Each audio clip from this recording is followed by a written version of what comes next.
Welcome back to GamingBolt, and today we're going to talk about Diablo 4 and 5 things that Blizzard could potentially change. So Diablo 3 released in 2012, with Reaper of Souls, its expansion, following up in 2014. Since then, Blizzard has been notoriously silent on all things sequel-related in the past few years. So, in the event of this, we can assume a couple of things. A remaster of Diablo 2 is coming at some point, A. Diablo 3 is getting a massive new update, whether paid or free, B. Or Diablo 4 is in development, C. Assuming the next big sequel is indeed coming, here are a few things Blizzard could look at changing, especially given the landscape of action RPG/looter games at this point. A more connected world. Diablo 3's story was divided into acts. This had the effect of each significant story section being distinct, with a beginning, middle, and ending before segueing into the next chapter. However, this also meant the world was more like a series of standalone areas than a unified whole. There is nothing wrong with this approach. Each map was big enough to have enough activity going on, while feeling unique enough with their enemies, environment, aesthetic, and overall mood.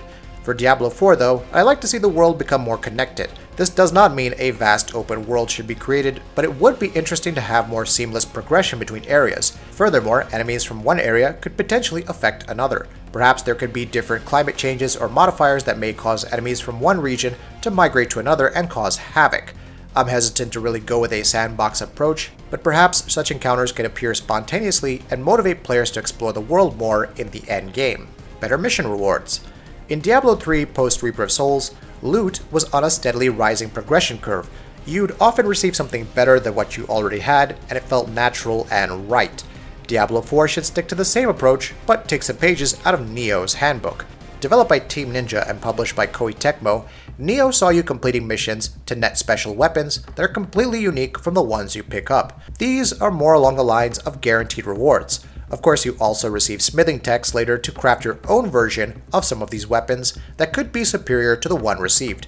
If you enjoy using a particular weapon, then it was possible to bring its level up rather than throwing it away. If Diablo 4 had a more connected world, then I'd love to see quest chains that reward you with a special weapon. Not only does this create more attachment to the weapon, but there's a special experience the player could have as opposed to simply earning it from a Rift run or through Kadala. Maybe other variants of that weapon could drop in endgame activities going forward, but the important thing is giving that one definitive drop to the player after they've worked for it. Revamped endgame. With a more connected world, Diablo 4 could present tons more variety to its endgame. The Greater Rift system shouldn't be done away with completely, but it should be more involved. Path of Exile's maps system is a great example, as players have to venture into areas to earn maps, which can then be used in the Atlas of Worlds to access specific instances. If implemented in Diablo 4, players would have great incentive to visit regions searching for maps. The possibilities are pretty endless. You could take on a bounty to assassinate a high-level target, complete a series of quest steps, each step having a chance to drop a certain map, and kill a certain number of enemies in the meantime for another reward. Unlike Diablo 3, Diablo 4 should allow players to pick up multiple bounties at a time, constantly refreshing stock as they're complete. In fact, the aforementioned regions with special modifiers, climates, and settings could also provide more spontaneous instances of gameplay. There could be special rifts that open at specific points, thus granting you access to tougher areas with a potential for greater loot and maps. World bosses could also appear that players need to inflict large amounts of damage on within a specific amount of time and then fight across other regions, or there could be certain objectives that must be completed, like say capturing control points or escorting precious substances which can be taken on with other players. Also, it wouldn't be too bad to have other players' ghosts inhabiting the world, lending precious loot for those tough enough to best them. If you add additional special rewards to each region so that players who go there have more to grind for than just maps, then there could be something there. Frequent events. Diablo 3 often had double XP weekends along with a chance to earn double gold and whatnot. Sure, the game has seasons, but the changing meta is the only real thing that makes each different, depending on which areas, classes, and whatnot were introduced in between. One doesn't just need to look at Path of Exile for its leagues like the Abyss League, which requires you to kill monsters steadily emerging through cracks in the ground, while following said cracks to a loot chest and facing bosses in the meantime. Take a look instead at Tom Clancy's The Division, with its global events that add unique modifiers and offer increased chances at classified gear sets, the equivalent of Diablo 3's ancient items. Perhaps Diablo 4 could offer options for more difficult versions of every activity with different modifiers, promising guaranteed ancient items but with currency that could be redeemed for potential primal ancients, the absolute best rolled items in the game. Players could also have a chance at netting primal ancients while grinding these activities.